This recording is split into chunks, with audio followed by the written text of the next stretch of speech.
Good afternoon everybody. Welcome to the fifth module of our webinar series on facilitating large-scale change.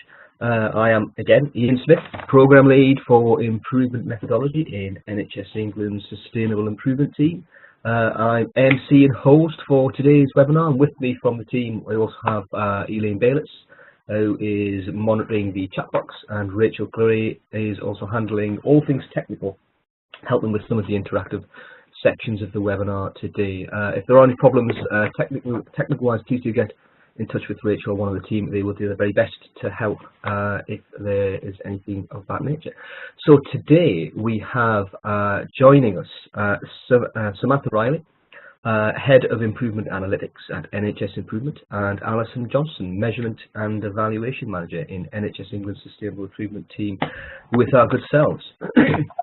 And they will be leading the session today. Samantha's worked for the NHS for over 20 years in a variety of improvement and transformation roles, including with us in NHS England, where she led the national rollout of the Friends and Family Test. Samantha, as we'll soon find out, is passionate about the use of data to support improvement and is a self-confessed information junkie. And Alison is an analyst and statistician by background. She's worked in healthcare for over 15 years in various programs and various parts of the system. She loves numbers, as she will tell you herself, and she even has a favourite chart named after Italian economist Vilfredo Pareto, who incidentally also shared Alison's passion for gardening. So there we go. And today we will be looking, if you haven't gathered already, how to use data in large-scale change and measurement. We're looking at how we can use and present that better.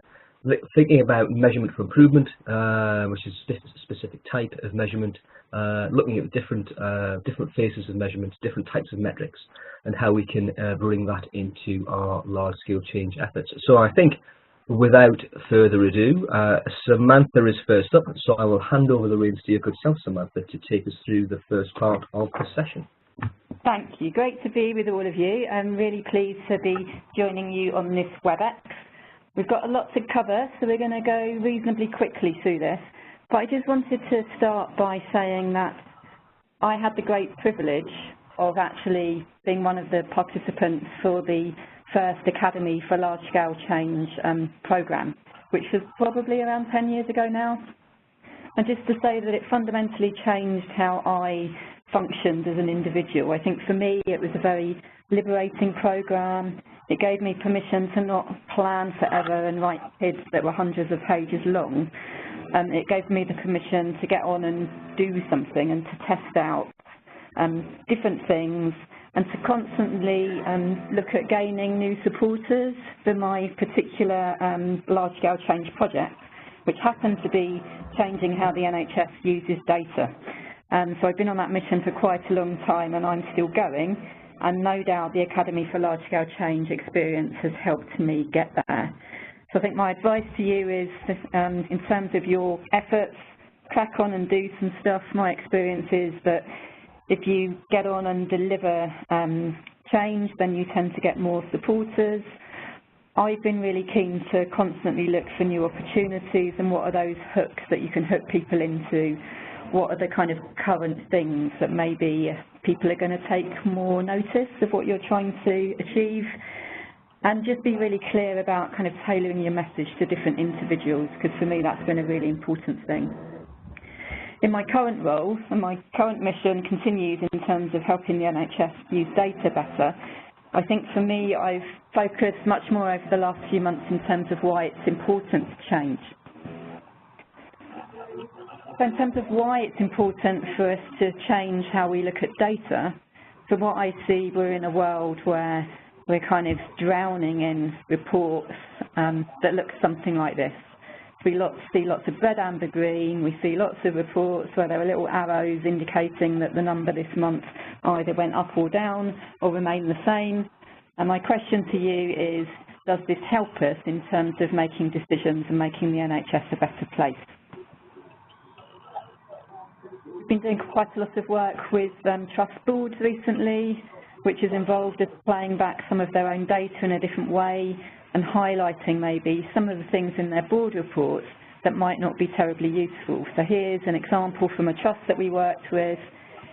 Here we can see the good old 1 month trend, so an arrow indicating that the number went up this month, and then we see some commentary which usefully indicates that this indicator is increased from 95.36 to 95.76.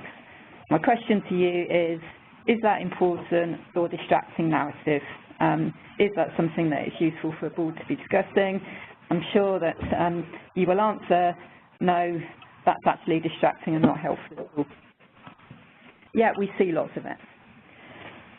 So, here's a chart that we fondly call the sea of green. This happens to relate to IAPT data, lots of targets associated with IAPT.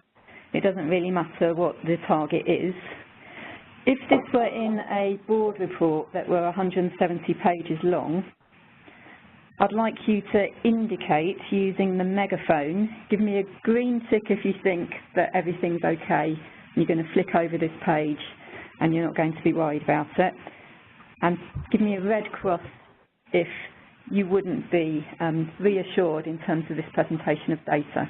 So I'll give you just a minute to start crossing or ticking.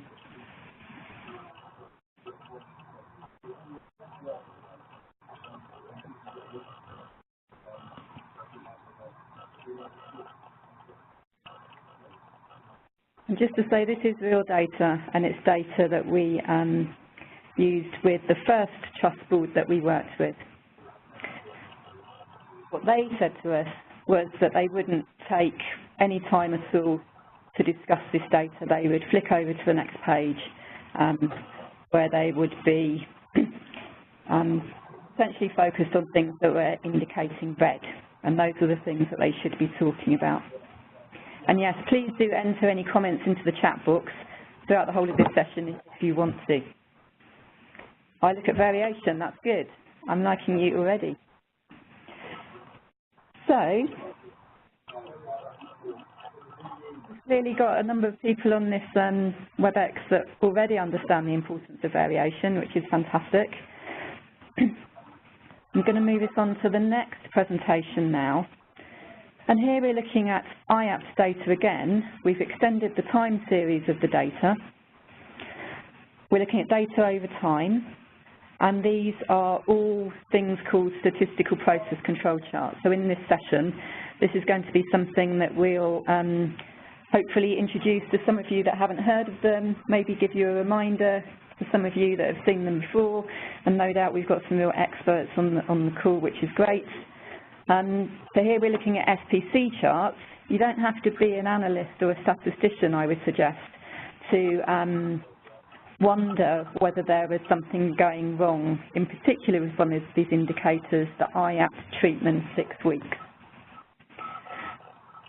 So thinking back to the sea of green, a number of people may have felt reassured, like our colleagues in our board that we worked with, when we showed them the data presented like this. They were concerned about this indicator, not being aware of statistical process control or SPC, but they could see that something was going wrong.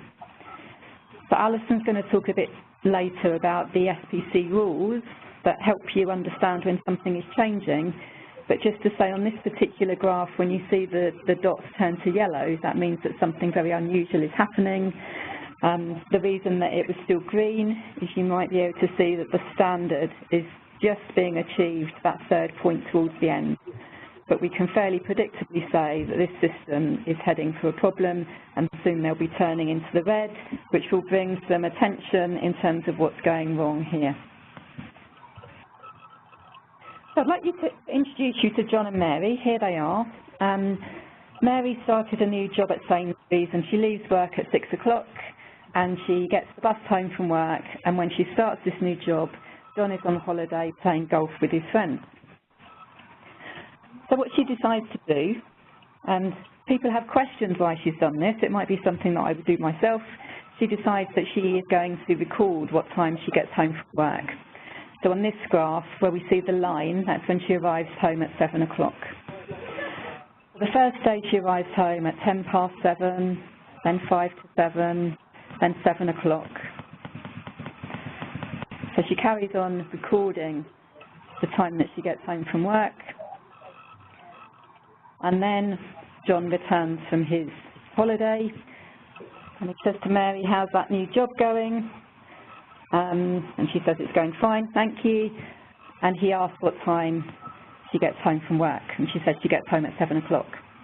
Now, he happens to have some annual leave to use up, so he's going to stay at home for the next week or so and catch up on chores, and he's going to be a great husband, and he's going to prepare dinner for Mary every night. So, the first night, when John's been at home, Mary arrives home at 10 to 7. And the reality is he's not a very happy man, because he asks why she's arrived 10 minutes early, because she said that she arrives at 7 o'clock.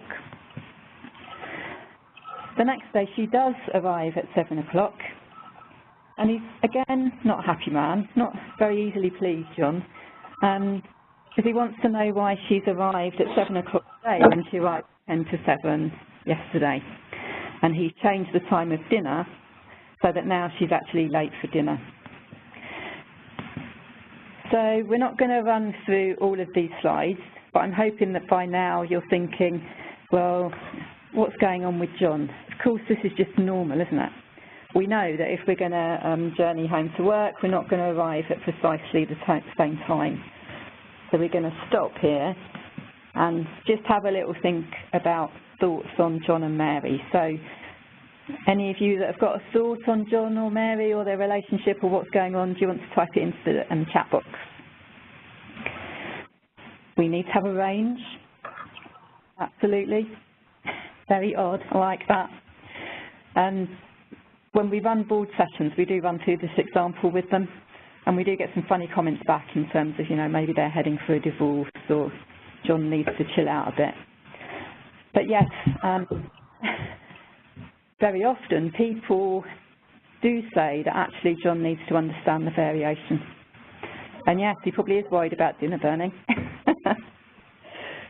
So what we could do is we could help John react in a different way, and we could help him understand the variation in Mary's journey home by putting the data into something called an SPC chart, which no doubt many of you are familiar with and which we're going to take you through today. So all you need to understand for the moment is that the red lines that we now see on the chart are called process or control limits, and what that tells us is what it's normal for Mary's time to get home to be. So what we know from this data, and these lines are set by the data, they're not set by you or me or a target, we know that it's normal for Mary to arrive home anywhere between 6:45 and 7:15. So if John understood this, then he would be in a much better place in terms of his arrangements for planning dinner. Let's just go through a quick anatomy of an SPC chart. So it's a time series graph, and we've got 3 reference lines. So we've got a mean line in the middle, and then we've got those 2 lines that we've already seen in Mary's data, the upper process limit and the lower process limit, also often called control limits. Now, the really important thing to understand about those limits, and which in my experience many people in the NHS haven't understood, is that 99% of data points fall within those limits. So it's going to be very unusual if a data point falls outside. You do need a minimum number of data points to create a robust analysis, and we would suggest that 10 to 20 data points is what you want to be looking for. So an SPC chart is a really good way of understanding your process capability. There are also rules that are applied to the data, which Alison's going to run through in her section, which tell you when something really unusual is happening that merits an investigation. So historically, SPC has been used as a really good improvement tool, but I'd just like to reinforce the point that it's also a very good tool for assurance. Here's one of my favourite SPC charts. This is work from Sheffield, and this is work that was done to look at reducing length of stay for frail elderly patients. And I've got a reference for this in a document that I'll come to at the end of my slot. So in this SPC chart, in this case, the green lines are those process or control limits. So we can see that over this period of time, those limits have shifted. What we can see is that there were interventions that were made, and these are annotated on the graph. So interventions were made. Once an intervention was made, a period of time was waited until that data was recalculated to see whether the intervention had made a difference. So what we can see is that those process limits over time, as a result of interventions, both reduce in terms of their kind of range, their width, so the variation is reducing, and also we can see that length of stay is reducing. This is a brilliant example of an SPC chart which is used to evidence that the change that was put in place actually made an impact, and an impact that was sustained. So brilliant example, and hopefully you're going to come up with some brilliant examples too. Just in terms of some other uses of SPC, we've already looked at the sea of green. Just to say here we've got some data from one of the trusts that we worked with in London, where they'd seen a kind of sea of red for a very long time. This is looking at mandatory training data. By extending that time period and by putting the data in an SPC chart, here we can see one of those SPC rules triggered that Alison's going to cover. This means something unusual is happening.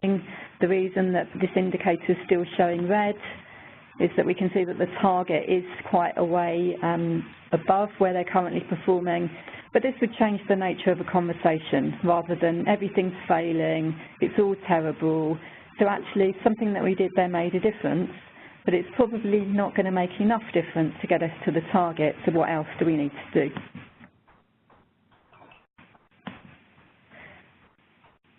So as I've already referenced, SPC is a really useful tool to help you understand the capability of your system or your likelihood of being able to achieve a target.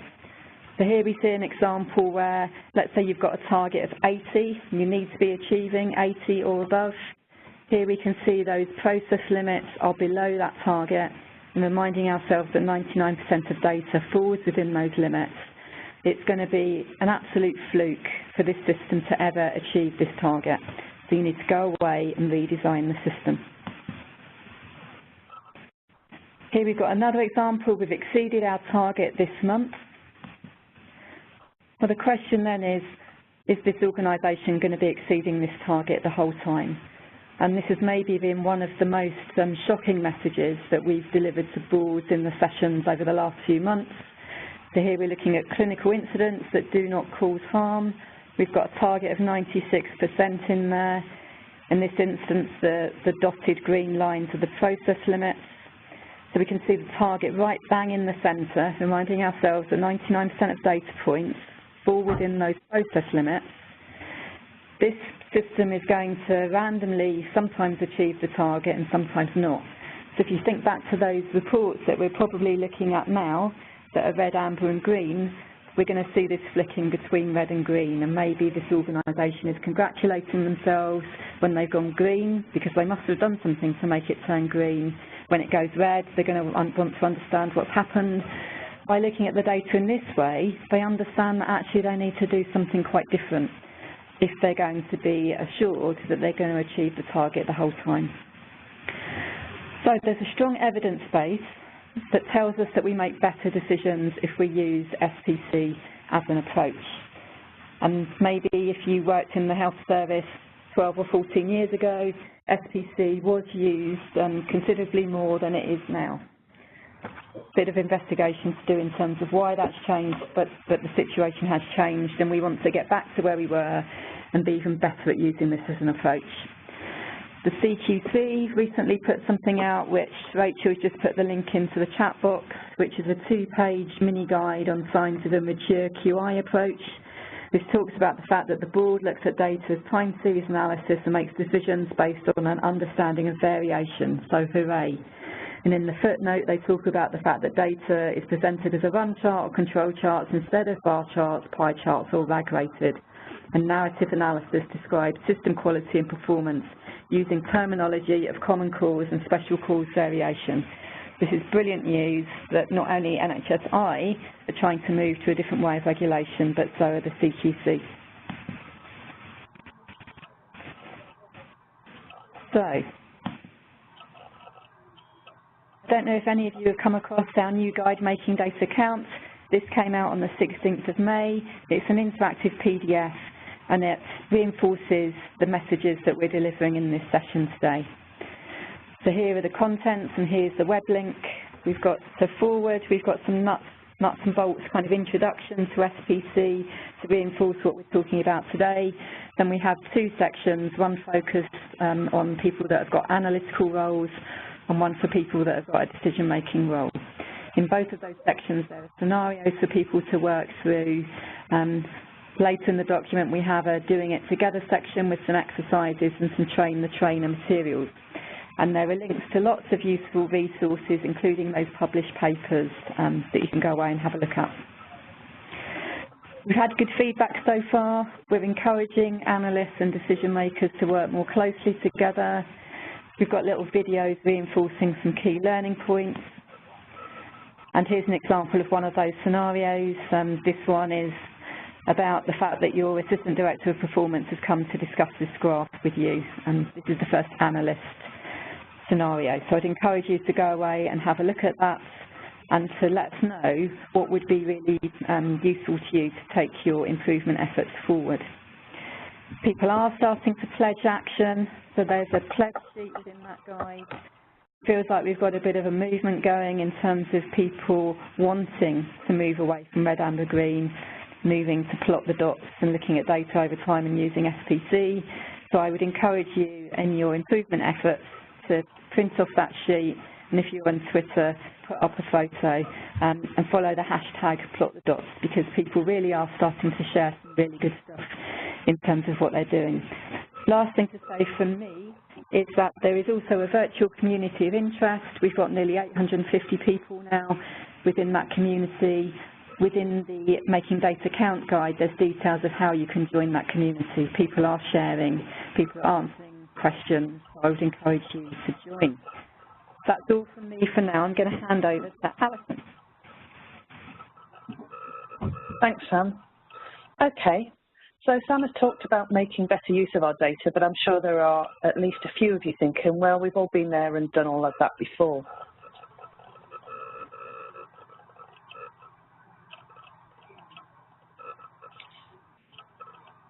So there's certainly no shortage of data in the NHS, so I'm just going to try and build on Sam's argument that we can think about improvement data differently, and that it's something that we can all do, and it's not really outside of our reach, particularly those of us who are involved in getting undoing.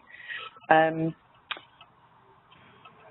as an analyst, I can tell you that improvement work is way more interesting and fulfilling than routine measures, so don't be afraid to ask analysts for help.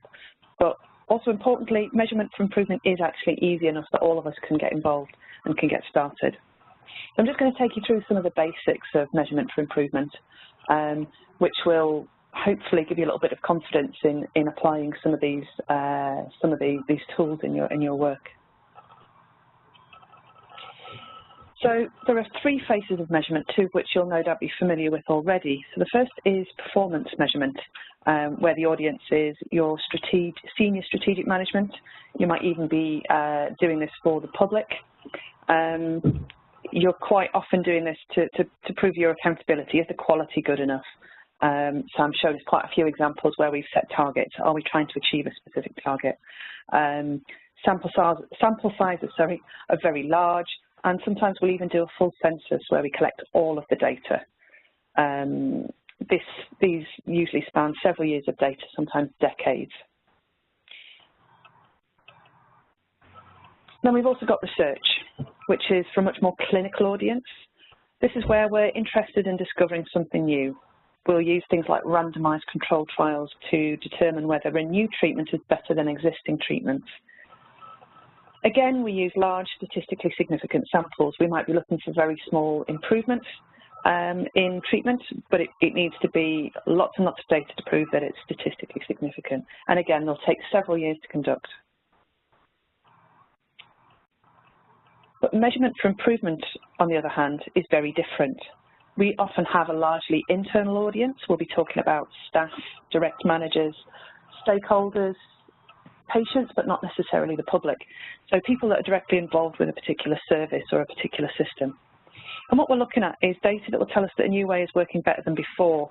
We're not really that interested in it being so statistically significant in the same way that we are with a clinical trial, but I'll show you that we can use some very simple tools that will prove that that is the case. We need just enough data, and we need frequent data points over time. And this can be done over several weeks or months rather than years. So there's some important points about the improvement data here which are worth noting.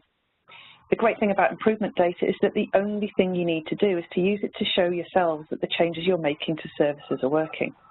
It might surprise you that an analyst is going to tell you that it's better to have data to start comparing changes as early as possible than it is to have the absolutely perfect measure with the most accurate data collection.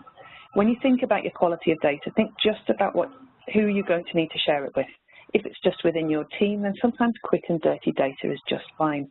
But if you're sharing it within your department or maybe your wider health system, then maybe that quality needs to be slightly better. But it's really important to think pragmatically and remember it needs to be just good enough. Something we're not going to cover in any great detail today, but is worth also highlighting. We're going to look a lot today at measures, but also be aware that sometimes the things that we're interested in might not necessarily be numerical. We might also be interested in the opinions of people. There might be other things that are less tangible, but we'll still need to capture to measuring and understanding impact. So you're embarking on a program of improvement in your department and have some ideas of what changes you're going to try out. So where do you begin with measurement? Well, ideally, you'll start measuring before you make changes, and Sam's already highlighted that. I can't stress that enough. Please start measuring before you start making changes. Ideally, you want to start collecting data about your process so you can see what is normal for that process. You want to start getting some baseline data.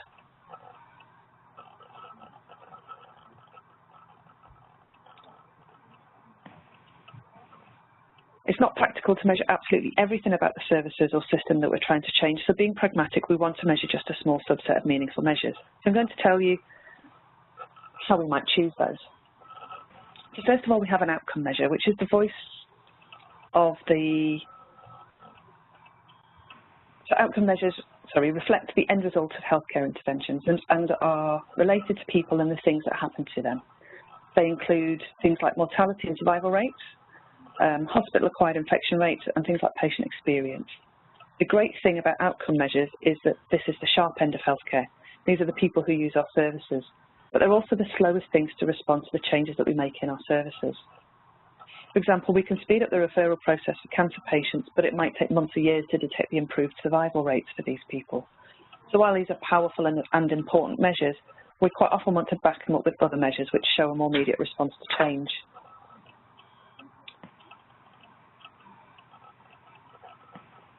Which brings us to process measures.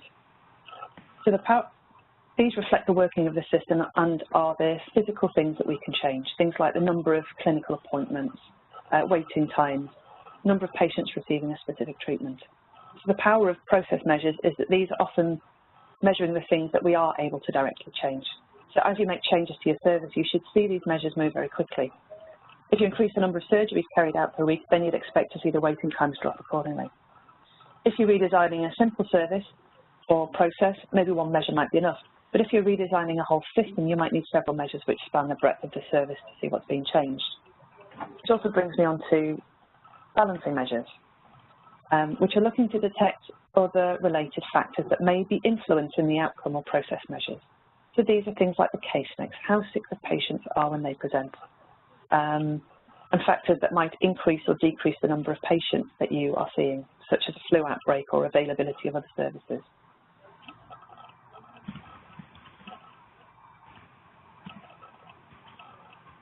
So to give an example, we want to reduce the waiting times in A&E, so we hope that by reducing the waiting times, patients will be more satisfied. That the proportion of patients dealt with within the 4-hour window would increase. And then we'd also want to be aware of the proportion of patients who would be treated elsewhere. So that would be an example of a set of measures. Is it perfect? No.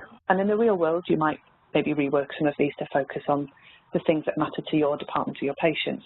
You might focus on patients receiving compassionate care. But this is a good example of measures that are already in the public domain. These are already collected. So this is kind of where you'd usually start. So let's do a little bit of a quiz and test your understanding of the types of measures. So if you go to the top left-hand side, you will see a little pen annotation. So I'm assuming that you're familiar with this annotation. So if you click the top left-hand corner, you will see the next icon down is a little arrow that points to the right. If you click on that, you can then hover and choose which of these 3 boxes you think is most relevant to this. So as you can see, people, yeah, everyone's on it. Fantastic. So as you can see, the number of hospital beds is, I think we're going to get 200 arrows in that middle box there. Are we going to squeeze them all in? Absolutely. It's a process measure. So, sorry there. So, one of Sam's old favourites, the friends and family test. Would you recommend a service to a friend or family member? Do we think it's an outcome measure, a process measure, or a balancing measure? I'll give you a little bit longer this time.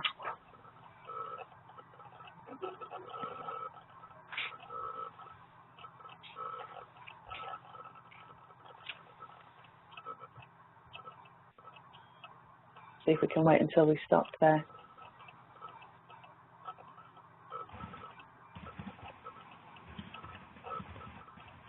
Absolutely, that's an outcome measure. I think everybody's on it.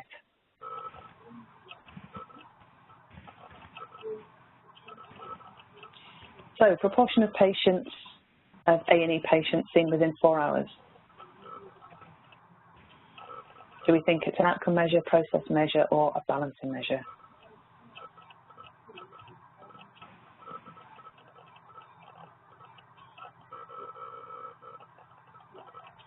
Well, that's interesting. We've got a handful of folks who think it's a balancing measure. And a few outcome measure thoughts.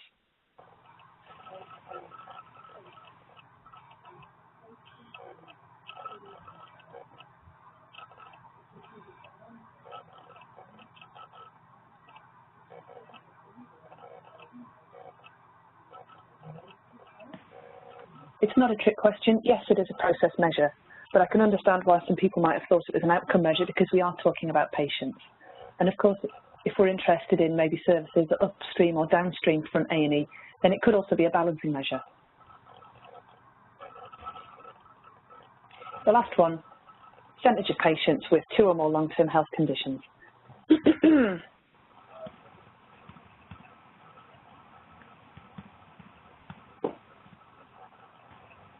Yeah, I think we've absolutely nailed it. It's a balancing measure.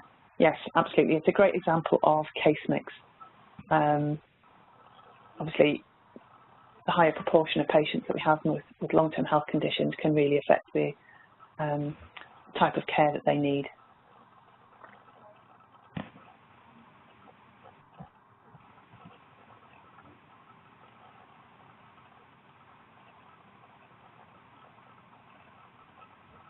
So, William Edwards Deming was an engineer and statistician who championed the use of statistical methods to improve the quality that revolutionized Japanese and American manufacturing in the 1950s and 60s. These methods are now employed all over the world and are frequently used in health and care too. He said, understanding variation is the key to success in quality and business. The dictionary definition of variation is a change or slight difference in condition, amount or level, typically within certain limits. So Sam's already talked to some extent about variation, and you've learned a little bit about what happens when Mary tries to get home and John gets a bit annoyed that she's not always home at exactly 7 o'clock on the dot. So let me give you an example. Take a humble tin of baked beans. If I was to count the number of beans in this tin here, do you think we'd get more or less or about the same in this second tin? I think it would be about the same. Yeah, right? We know that the manufacturing process weighs out the weight of each tin and ensures that they're within a certain limit. So not too many more that would cost the company too much money, and not too few to put off customers from buying them again. And if we counted the number of beans in this tin, and this tin, and this tin, they'd be more or less the same too. This more or less the same is called common cause variation. And it's the background noise of up and down that we get within processes and systems, like the time it takes for Mary to get home from work. But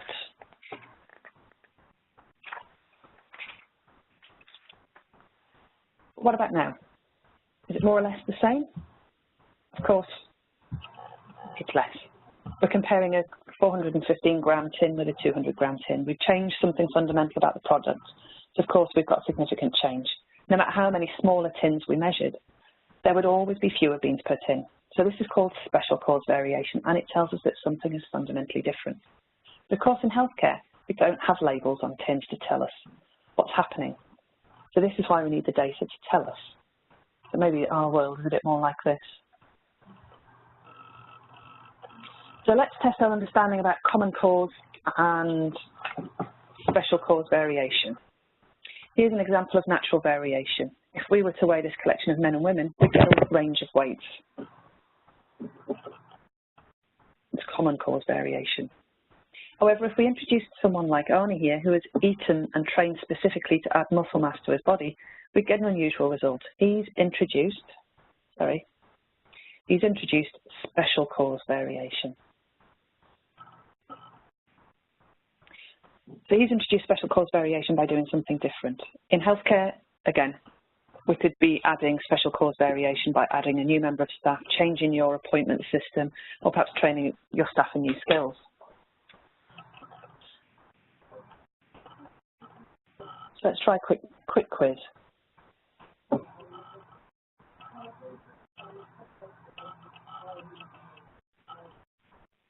sorry, this is...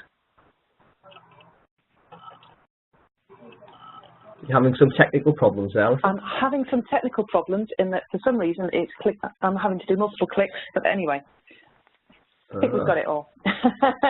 Patients arriving at A&E on a Monday? Yeah, absolutely. It is common cause variation. I'll just wait for everyone's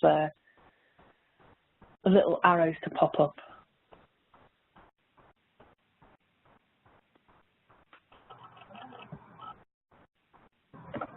Ian, yours at the bottom there. It looks like you're maybe undecided. Don't know how I manage it. I must be the special cause in this one, I think.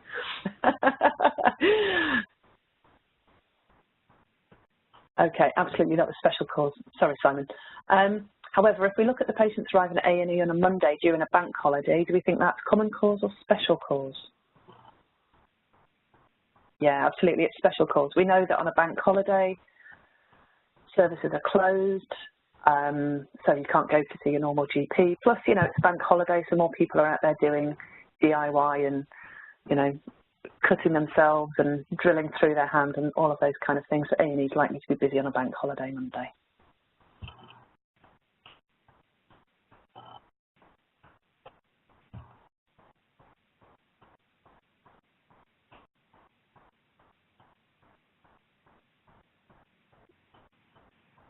So how many minutes it would take to see a patient who's presented with a cold? Do we think that would be common cause or special cause?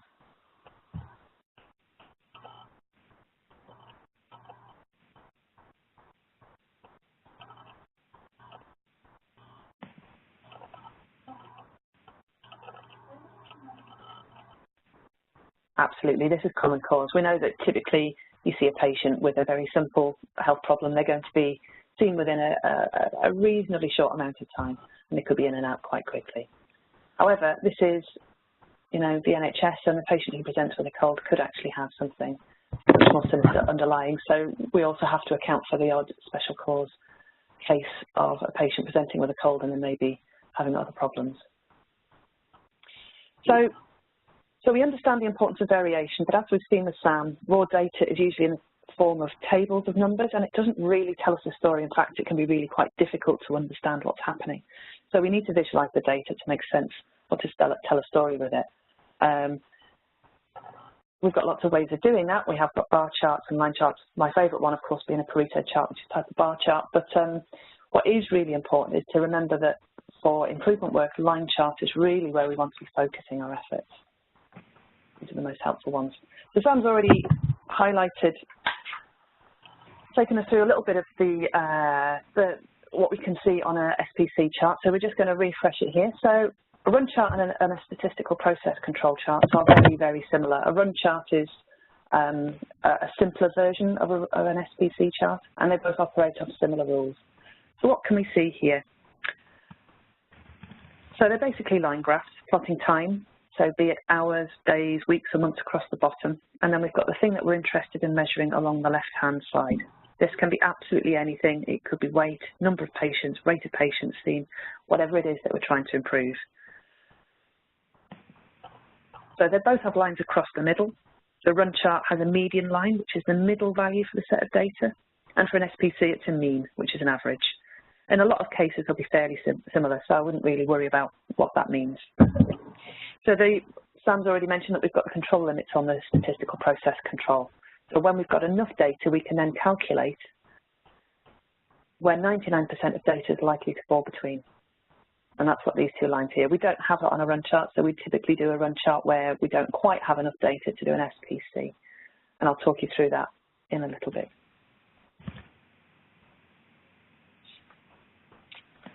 So Sam has alluded that we'll talk you through some of the rules. So if we're putting data into a SPC tool, which I'll show you shortly, it's really important that we understand the rules. So these rules have been developed to tell us when there is a signal in the data, which tell us that something non-random is happening. That's all it can tell us. It means something that non-random is happening. There's something potentially that's special cause. So the beauty of this, that while they are developed from statistical principles, you don't actually need to do any calculations or formula to use them. So let me just talk you through these signals. The first one is an astronomical point, which is an unusually large or small data point. On a run chart, it would look like this. It just looks very high. You don't have any points to measure it against, but you would look at that and say, yeah, that doesn't look quite right. Maybe we should start looking at the data. And again, you've got something similar on the right-hand side. This is an SPC equivalent. And this is where it's popped just above or below those two control lines. A shift is where we have a run of 7 or more consecutive points above or below the median. Again, we saw this in one of Sam's earlier examples. You can see there that we've got 7 points that are above the line. If you're looking at the NHS improvement SPC tool, they'd all be marked yellow or orange. We've also got a trend, which is where we've got 7 or more consecutive points all going up or all going down. So this example here, they were all going down. We might have an unusual pattern. So this is points which don't fit one of the other rules, but definitely follow a pattern when we look at it visually. So what you can see here is that we're getting regular peaks at regular intervals. So that could be that you're getting a peak at a specific time of the day or a specific time of the week or a specific time of the month. So this would be something that would tell you that maybe something unusual is happening at that particular point in time. And then we've also got uncontrolled, which is 15 or more consecutive points, which are very close to the mean. This is a very unusual one, but it does tell you that something unusual is happening. So here we have some data in the SPC tool. This is the tool that Sam's been talking about, and as you can see, this bit in the middle is where we have the chart that's been plotted. On the left-hand side here is where you just add in your numbers. There are a couple of windows at the top here where you can input your data. You can say some things like I can tell that we're going to measure it over days, for example, and whether we want to include weekends. So I keep chickens in my garden, and we keep a track of the number of eggs that we get each day. So I have 6 hens. And here we have 11 days worth of data. Some days a hen will lay an egg, and some days a hen will not lay an egg.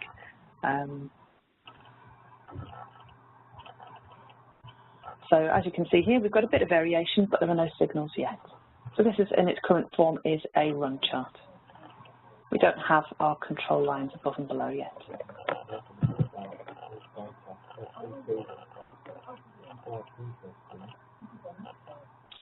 So here we have another week's worth of data, and it's added in our control limits. As you can see, it's still fairly stable. There's nothing unusual to look at there. So I've added in another week of data, and we can see here already that we have 2 signals in the data observations box. So this stuff here on the right-hand side, starting to tell us that something unusual is happening. As Sam said, you get these data points that look a little bit unusual. Fire extinguisher in there. It's an accident. Take a fire extinguisher with you from the kitchen. I can hear someone in the background there. Can you please mute yourselves? Where were we? So the data observations box is telling us that we have 3 points outside the process limits. So it's calculated that the chance of these points occurring is less than 1 in 100. So to have 3, that means that something's definitely happening. And we've also got 7 sequential data points above the mean. So something else that is definitely going on. So what do we think that's happening here? So just looking at the data, you can tell that something's happened, but we don't actually know what. Well, we introduced 3 new laying hens, so of course we do have more eggs.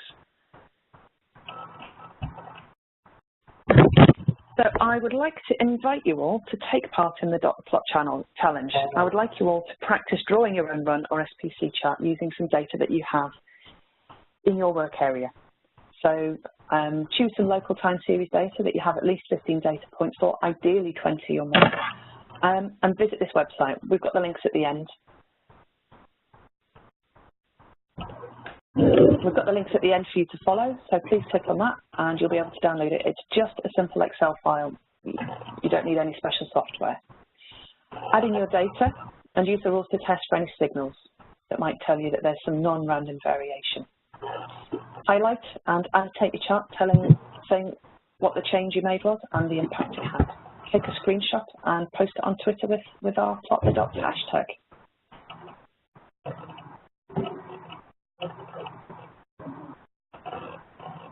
So I think, Rachel, we're going to make these resources available to everybody else. I think we'll move on to say these are the links to the SPC tool and also to Sam's Making Data Count.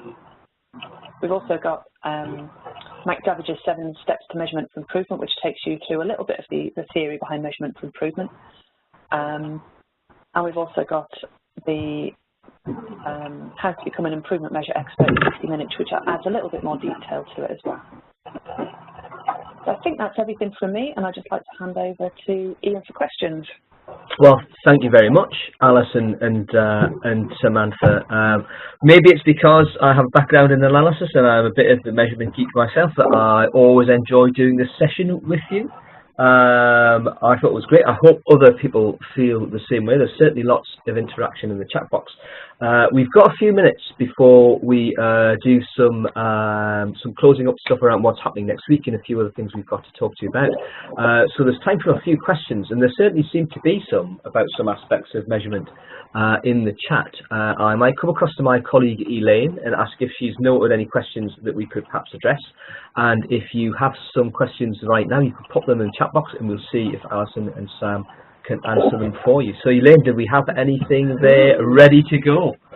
We do indeed, yes. So we have a question from Joe Turner, and Joe has asked, what is the best way to use SPC in a system with known seasonal variation to show variation outside the norm? Well, that's a good question. Would either Sam or Alison like to offer their thoughts on that? What's Alison? Well, I know that one of the things that you can do is that you can, if you're looking at the SPC side of things, you can recalculate your control limits at defined areas.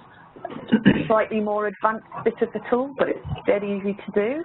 So if you know that you've got some seasonal variation around, winter, we normally get some issues around winter, don't we? So you can recalculate your process limits around winter. So you just go back into the tool. I don't know, can I just click back into the... I think we can move back a slide. There we go. Yeah, there we go. I'm going to see if I can... I'm just going to use my arrow here. So yeah, the bit that I've just pointed to there, you can change some dates there to recalculate the process limits. It means that you can recalculate your process limits for that winter period if you know that you're going to get some different variation that's happening around then. I did notice a question related to that. Somebody's asking, how are the upper and lower limits determined?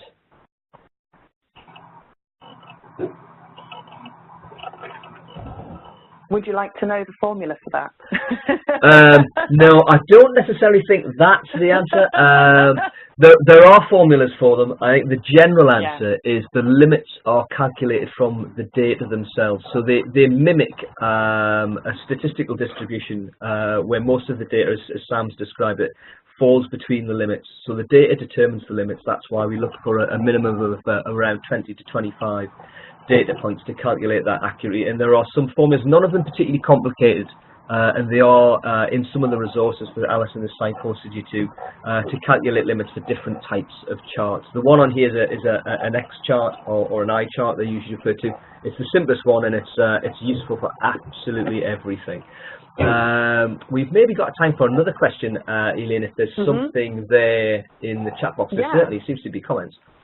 Yeah, there's lots about how the upper and lower limits are actually calculated, actually. But I think you've just summarised that beautifully, Ian, and I think there's lots of links that we've just shared in the chat box that will take people to more information about that more mathematical question if people want to go and learn more. On a slightly different area, Cheryl Harwood has asked the question, am I right thinking that what type of measure a piece of data is might depend on what the improvement project or question is? I.e., the same measure could be a process or an outcome measure. There's different ways to answer this question. I'll throw that open to Alison and Samantha to get your thoughts first. Absolutely. I think as the example we had earlier on today, the proportion of patients who could be seen outside of A&E, that could be a process measure, or it could be it could indeed be a balancing measure. So it does depend very much what the context is. So you're absolutely right. But it is important to just think about what other things outside of the bit that you can control do you need to be aware of? What other information outside of your process or system is likely to have a big impact on the work that you're trying to do? Sometimes there'll be things that will happen that you hadn't even anticipated. But if there are things that you know that are going to impact your services, like,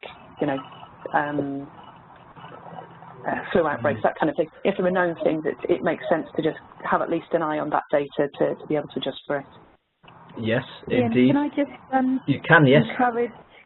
encourage people to join the virtual community of interest? We've got nearly 850 people. People do ask some quite technical and unusual questions on there, and you've got a body of experts that are going to be able to provide you with really good answers. So I've just put my email address in the chat box. If you want to join, then just drop me a line.